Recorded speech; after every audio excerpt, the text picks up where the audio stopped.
오늘 우리에게 주신 하나님의 말씀은 구약성경 창세기 45장 1절에서 8절까지입니다.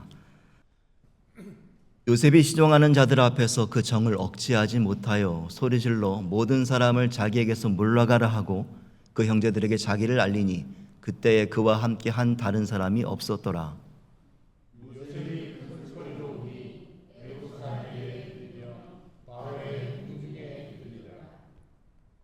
요셉이 그 형들에게 이르되 나는 요셉이라 내 아버지께서 아직 살아계시니이까 형들이 그 앞에서 놀라서 대답하지 못하더라.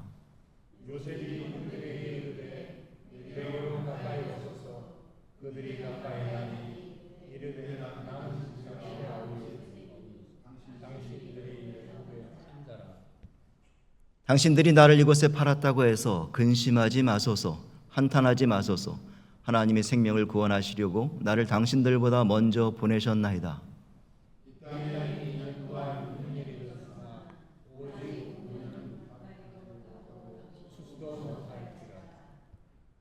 하나님이 큰 구원으로 당신들의 생명을 보존하고 당신들의 후손을 세상에 두시려고 나를 당신들보다 먼저 보내셨나니 그런즉 나를 이리로 보낸 이는 당신들이 아니요 하나님이시라.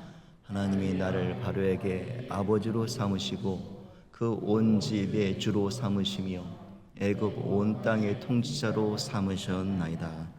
아멘.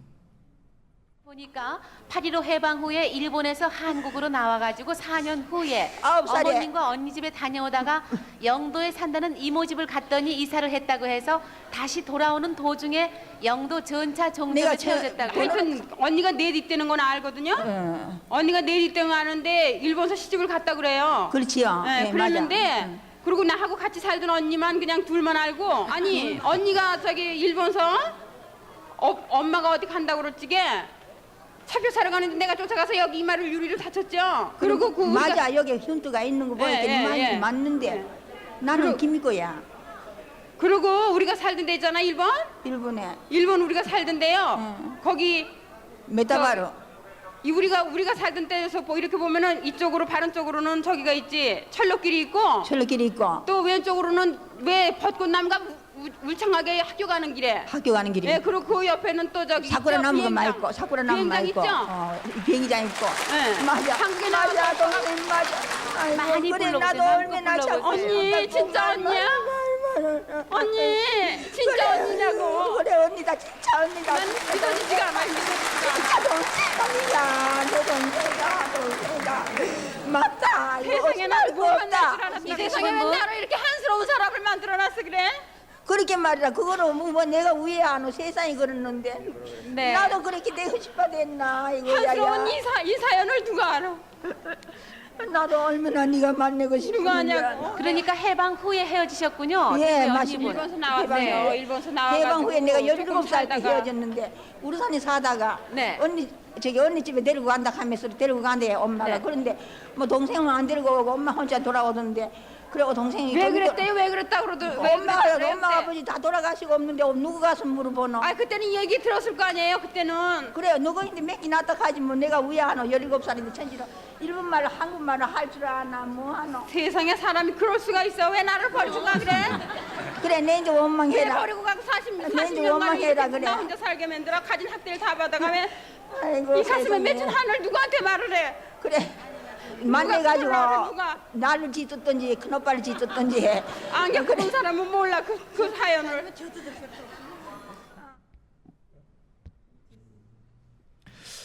이 영상은 지난 1983년 한국 KBS 방송국의 이상가족을 찾습니다라는 방송에 소개된 40년 만에 만난 친자매의 영상통화의 모습입니다. 이 영상을 보면서 제가 참 가슴 아파했던 것은 누가 봐도 얼굴이 똑같은 친자매인데 서로를 알아보지 못하고 지난 옛 기억을 더듬어 봐야만 내가 친가족인 것을 확인했다는 그런 사건이죠. 또한 한 자매가 이렇게 남남으로 살아갈 수밖에 없었던 그 시대의 그 비극, 그 상처와 아픔들이 이 자매의 가슴속에 남아 있었던 모습을 보면서 참 마음이 한동안 아렸던 그런 생각이 있었습니다. 기억나시죠? 아마 이들의 상처가 얼마나 오래 갔을까요? 언니가 왜 나를 버렸냐, 내가 어떻게 너를 버릴 수가 있느냐 하면서 계속 아웅다웅 다투면서 상처를 계속 싸매가며 정을 나누지 않았을까, 그런 생각을 해보게 됩니다. 이 자매는 40년 만에 만난 그런 모습이었는데, 오늘 본문에는 22년 만에 만난 가족의 모습이 소개되고 있어요. 이 만남에서도 서로가 오랫동안 가슴에 새겨두었던 상처와 아픔, 그런 기억들이 계속하여 응어러져서 풀어지지 않는 그런 모습들도 보여줍니다. 오늘은 바로 그 사건을 함께 들여다보기 원합니다. 우리는 지난주에 창세기 37장에서 요셉이 형들에 의해 애굽의 노예로 팔리는 장면까지 살펴보았죠. 다 기억나시죠? 그 후에 요셉의 삶은 말 그대로 곤두박질을 치는 삶을 살게 되었습니다. 아버지 사랑을 독차지하던 17살 막내 아들 요셉이 하루아침에 낯선 곳, 이집트라는 곳에서, 애굽에서 노예가 되어버린 거예요. 종으로 살아가고 있습니다. 또한 처음으로 일하게 된, 그 종으로서 살게 된 그곳에는요, 억울한 누명을 쓰고 감옥에까지 갇히게 되는 신세가 되어버리고 말죠. 그에게 있어서는 내일이라는 소망과 희망이 전혀 없었던 어두컴컴한 터널의 삶을 계속 살아가고 있었던 요셉이었어요. 근데 요셉은 어느 날 바로의 꿈을 해석할 기회를 얻었고, 그리고 그 결과 애굽의 총리가 되었습니다. 그리고 7년의 풍년을 지나고 이어지는 7년의 흉년 가운데 애굽뿐만 아니라 이 요셉이 살고 있었던, 가족이 살고 있었던 이 가나안 땅에도 기근이 찾아오게 되죠. 먹을 것이 없었던 요셉의 가족은, 야곱의 아들들은 식량을 사기 위하여, 곡식을 사기 위하여 애굽으로 내려오게 돼요. 그런데 참 기가 막히게도 그 애굽에서 곡식을 관리하던 자가 자기가 노예로 팔아버렸던 동생 요셉이더라는 거죠. 참 기가 막힌 사건이죠. 그런데 형들은 그 요셉을 알아보지 못합니다. 요셉을 알아보지 못해요. 형들은 그 사실을 꿈에도 모른 채 지금 애굽의 2인자가 되어버린 권력자 요셉을 바라보고 있는 거예요. 그리고 요셉은 자신이 가지고 있는 권력을 이용해서요, 그 형들을 간첩으로 몰기도 합니다.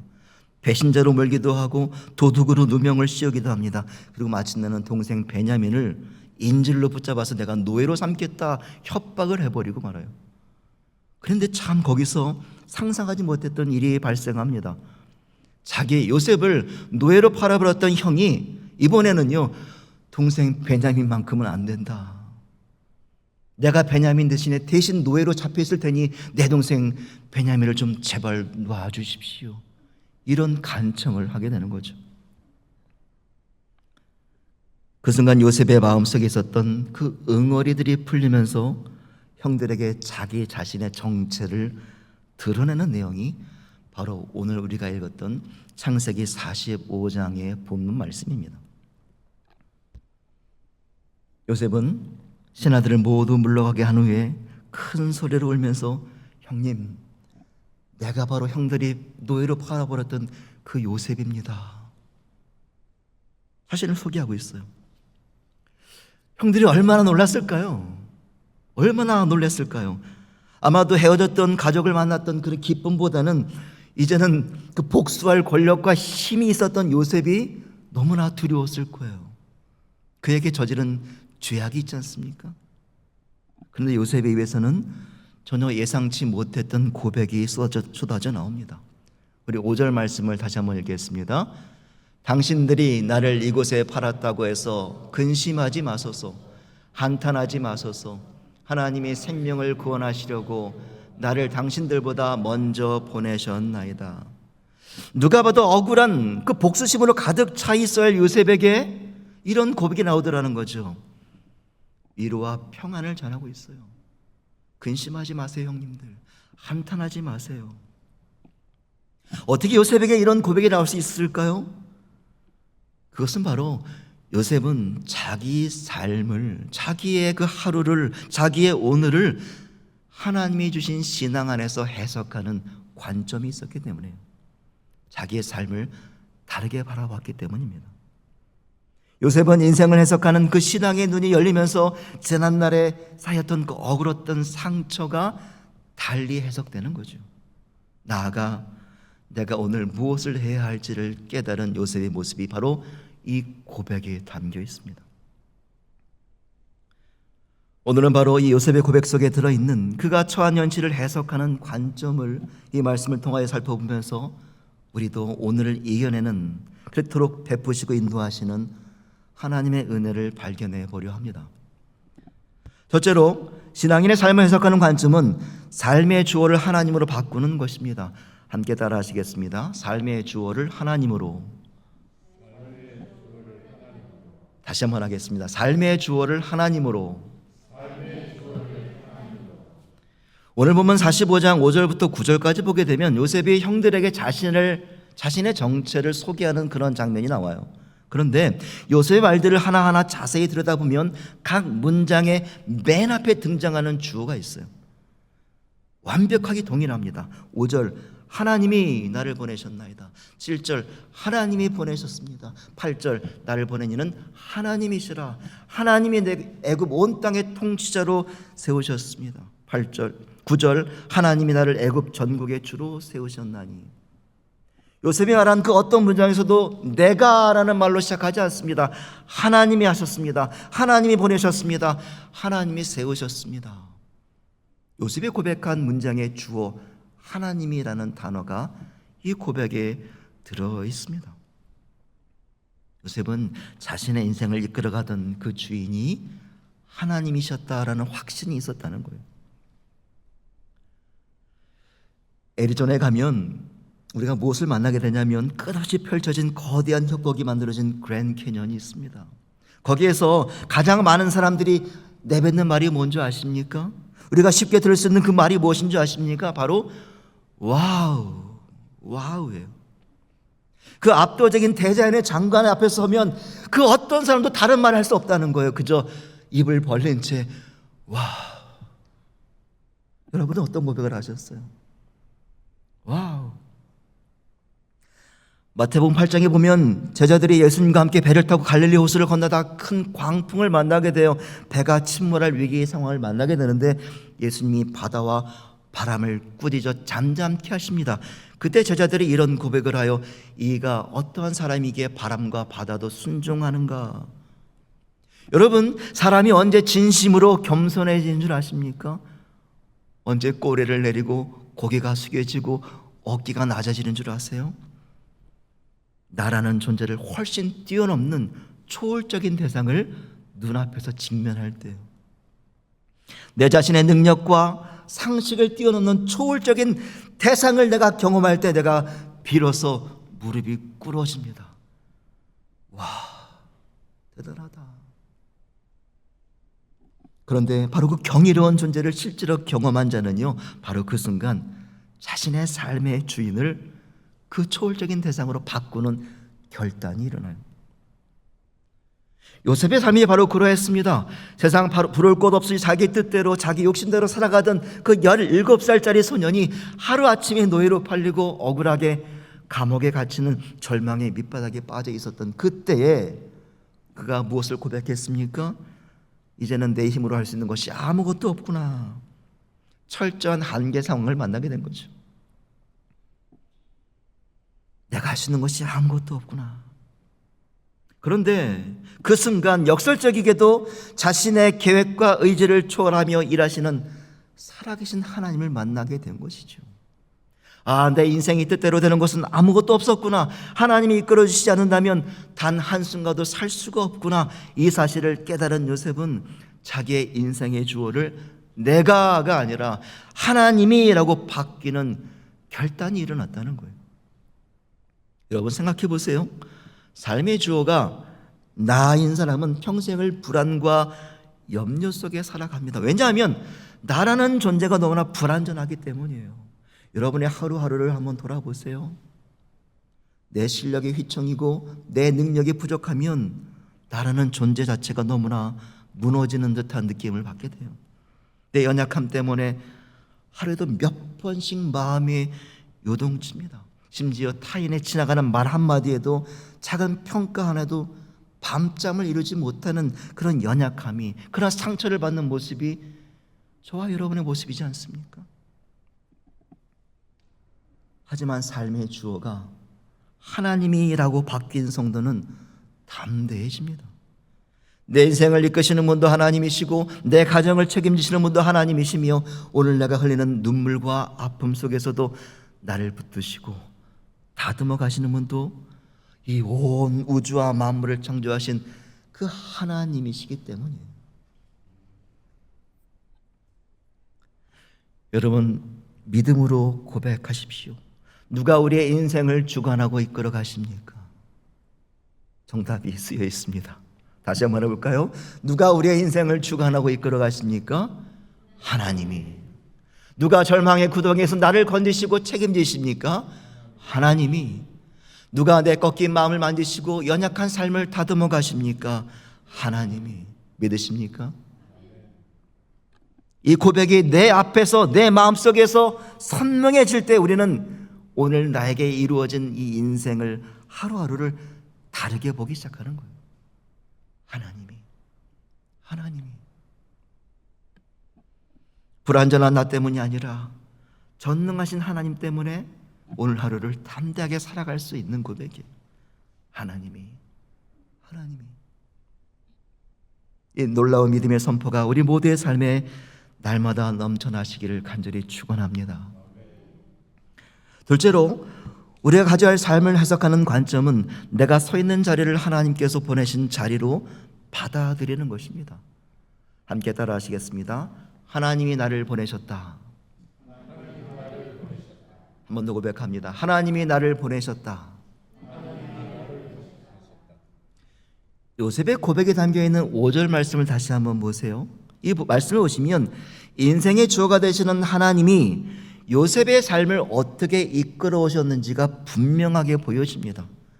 무엇이었냐면 하나님이 나를 당신들보다 먼저 보내셨습니다 라는 거예요. 당신들보다 먼저 보내셨습니다. 사실 요셉의 지난 삶을 객관적인 팩트로만 본다면 그가 경험한 너무나도 명확한 지점들이 있어요. 가나안에서 가족과 함께 살아갈 때 그는 형들의 지독한 미움을 받았어요. 결국 형들에 의해 노예로 팔렸습니다. 또한 애굽에 끌려와서는 억울한 누명을 쓰고 감옥에 갇혔어요. 내일을 기약할 수 없는 절망의 세월들을 견뎌야 했습니다. 이것이 요셉이 가지고 있는 과거의 분명한 팩트들이에요. 이러한 근거들로 현재 요셉의 자리를 설명해 본다면 형들이 자신을 미워했기 때문에, 그가 노예로 팔렸기 때문에, 보디발의 집에서 억울한 일을 당했기 때문에, 그리고 감옥 안에서 소망을 잃어버렸기 때문에 얻어진 결과라고 답을 해야 돼요. 그런데 요셉은 이와는 전혀 다른 고백을 합니다. 하나님이 나를 당신들보다 먼저 보내셨기 때문에 지금 이 자리에 있다는 거예요. 신명기 말씀을 보면 모세가 이스라엘 백성들을 끊임없이 반복하여 강조하는 말씀이 나와요.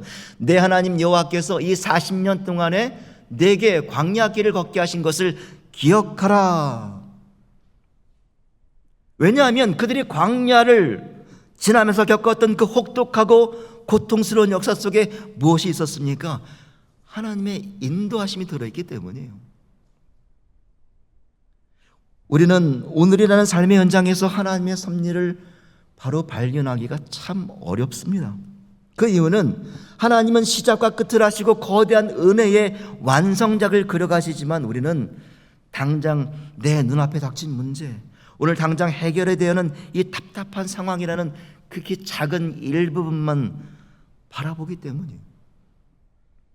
그래서 삶의 고난이 찾아오고 어려움을 겪게 되면 하나님의 일하심을 만나지 못하고 쉽게 원망하고 낙심하고 포기해버리곤 합니다. 그럴 때 우리 믿는 성도들에게 중요한 신앙의 자세가 있어요. 그럴 때는 내 인생의 구비구비마다 마디마디마다 새겨져 있는 하나님의 손길과 그 은혜의 흔적들을 되짚어 찾아내는 거예요. 당시에는 도무지 알 수 없었던 일들, 납득이 되지 않던 일들, 너무나 억울하여 분통이 터져 밤잠을 이루지 못했던 그 고통스러운 순간들을 마치 점과 점들을 이어가듯이 하나씩 하나씩 이어가 보는 거예요. 그렇게 점들이 이어지면 우리는 한 가지 사실을 깨닫게 돼요. 도무지 이해할 수 없었던 그 과거의 시간들이 하나의 선으로 매끄럽게 이어지면서 나의 모든 연약함과 부적절함, 심지어 나의 모든 잘못된 선택들조차도 합력하여 선을 이루시는 하나님의 그 위대하고 놀라운 섭리를 발견하게 되는 것입니다. 이스라엘 백성들이 겪었던 그 모진 시련의 점들이 모여서 마침내 약속의 땅 가나안에 들어가는 은혜를 누리게 됐던 것처럼, 오늘 본문의 요셉이 억울함과 분통함 속에 남몰래 눈물을 흘려야 했던 그 어두운 인생의 골짜기들이 이어져서 마침내 애굽의 총리가 되어서 형들을 마주하고 있는 그 자리에 서게 된 것처럼, 우리의 삶의 자리 역시 그러한 하나님의 계획하심과 인도하심과 세우심 속에 이 모든 것이 합력하여 선을 이룬 은혜의 자리임이 깨달아지게 되는 것입니다. 그렇다면 저와 여러분이 서 있는 오늘의 이 자리는 어쩌다 이룬 자리가 아니라는 고백이 나옵니다.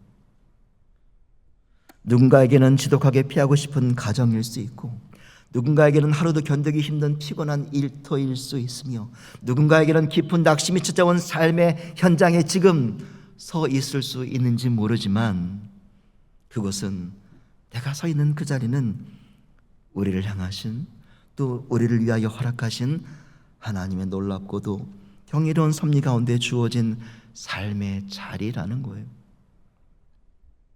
사랑하는 여러분, 오늘 이 시간 요셉이 가졌던 신앙의 관점이 가진 이 믿음의 눈으로, 그 믿음의 눈으로 우리의 삶을 바라보시면서 그 안에 숨겨져 있는 하나님의 섭리가 깨달아지기를 간절히 원합니다. 우리가 서 있는 자리에서 하나님의 이름이 다시 진심으로 고백되어지길 원합니다. 하나님이 보내셨습니다. 하나님이 세우셨습니다. 하나님이 인도하셨습니다. 이 놀라운 신앙의 고백으로 우리 삶의 자리를 하나님의 은혜로 가득 채우시는 저와 여러분 모두가 되시기를 다시 한번 간절히 축원합니다. 셋째로, 우리가 가져야 할 마지막 신앙의 관점은 하나님이 나를 이 자리로 보내신 목적, 사명을 깨닫는 것입니다. 5절에 이 요셉의 고백에서 우리가 마지막으로 발견할 수 있는 것은 요셉이 하나님의 보내심을 받은 목적이 있다는 거예요. 그것이 바로 생명을 구원하시려고입니다. 함께 따라 하시겠습니다.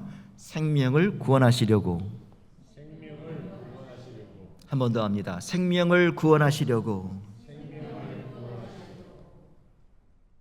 오늘 본문의 주인공인 요셉을 잠시 좀 돌아보겠습니다. 요셉에게는 어쩌면 잊고 살았던 그의 꿈이 있었어요. 22년 전에 꾸었던 꿈이 있었어요.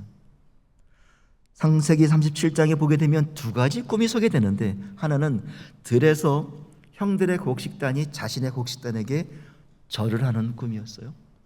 또 하나의 꿈은 해와 달과 11별이 자신에게 절을 하는 꿈이었습니다.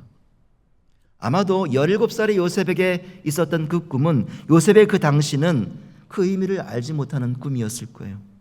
그 꿈은 떠벌리고 자랑하기 좋아하는, 잘난 체 하길 좋아하는 요셉의 그냥 허풍스러운 소식이었을 거예요. 자랑거리였을 거예요. 그로 인하여 형들의 지독과 미움을 받았고 아버지에게 꾸지람을 듣는 그런 이유가 되는 그런 꿈이었을 거예요.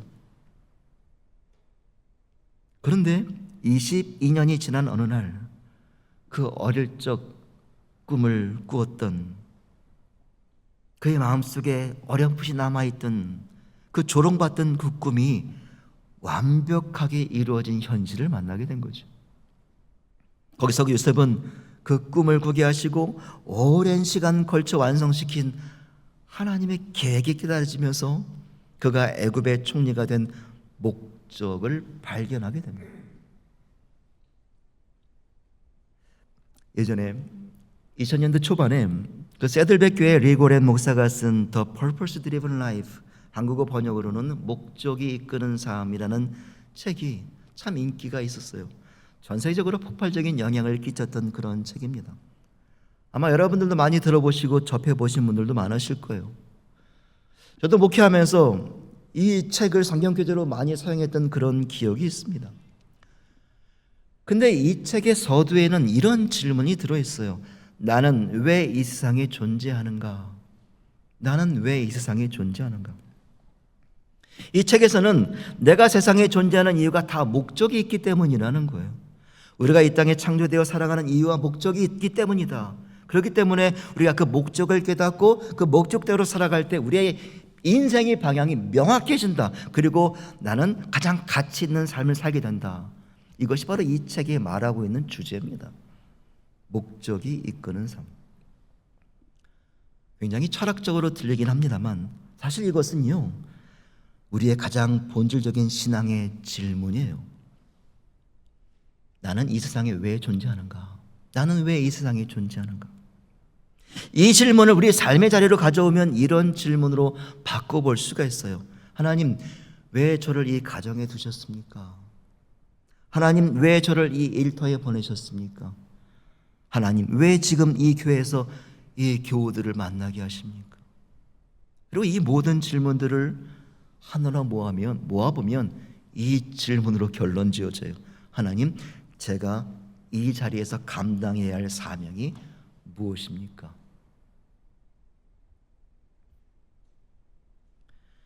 성경은 오늘을 살아가는 우리의 삶의 목적을 아주 분명하게 가르쳐 줍니다. 우리 말씀 한 구절 읽겠습니다. 출애굽기 19장 6절 말씀 함께 읽겠습니다. 너희가 내게 대하여 제사장 나라가 되며 거룩한 백성이 되리라. 너는 이 말을 이스라엘 자손에게 전할지니라. 하나님께서는 우리를 불러 구원하신 궁극적인 목적을 아주 정확하게 말씀하십니다. 우리를 세상 속의 제사장으로 삼으신다는 거예요. 그래서 영혼을 구원하는 일, 생명을 구원하는 일을 하게 하시는 것이 우리를 부르신, 우리를 구원하신, 우리가 크리스천이 된, 우리가 오늘 이 자리에 서 있는 목적, 사명이라는 거예요. 생명을 구원하시려고. 여러분 기억하십시오. 하나님이 우리를 보내신 삶의 자리에서 우리가 감당해야 할 사명이 있습니다. 무엇입니까? 생명을 구원하시려고. 생명을 구원하시려고. 내가 서 있는 가정에서 상처받은 가족을 돌보고 용서와 이해를 실천하는 일, 생명을 구원하는 일입니다. 내가 속한 일터에서 지쳐있는 이에게 위로와 격려를 전하고 그들의 아픔을 함께 공감해주는 일, 생명을 구원하는 일입니다. 내가 만난 이웃들의 눈물을 닦아주고 격려하며 사랑을 베풀고 그들을 위하여 그들의 이름을 부르시며 하나님 앞에 머리 숙여 기도하는 일, 생명을 구원하는 일입니다. 하나님은 하나님의 백성인 우리가, 그리스도인 된 우리가, 구원받은 우리가 이 땅에서 생명을 구원하는 일을 감당케 하시기 위하여 우리를 삶의 자리로 보내신 것입니다. 생명을 구원하시려고. 그 일을 위하여 우리가 오늘 이 자리에 서 있는 것입니다. 믿으십니까?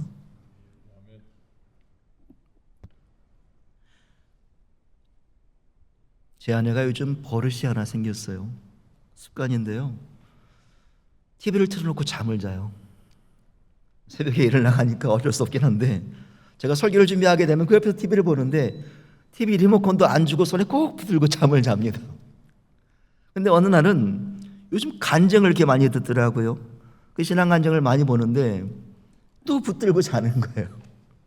제가 설교 준비하다가 그 영상의 시선을 뺏겨가지고 설교 준비 못하고 그 영상을 보게 됐는데 그 내용 중에 하나가 한국의 개그우먼 이성미 집사의 간증이었습니다. 이성미 씨는 데뷔하자마자 큰 대상을 받으며 화려하게 스팟라이트를 받았고 참 오랫동안 남부를 것 없는 인기를 누린 참 많이 알려진 그런 사람이죠. 그런 분이에요. 그런데 겉으로 보기에는 참 평안한 삶을 살아온 것처럼 보였는데 그분의 고백을 들어보니까 너무나 고통스러운 아픔이 그의 마음속에 남겨져 있다는 것을 알게 되었어요. 어려서부터 아버지의 재혼으로 인해 어머니가 4분이나 되었다는 거예요.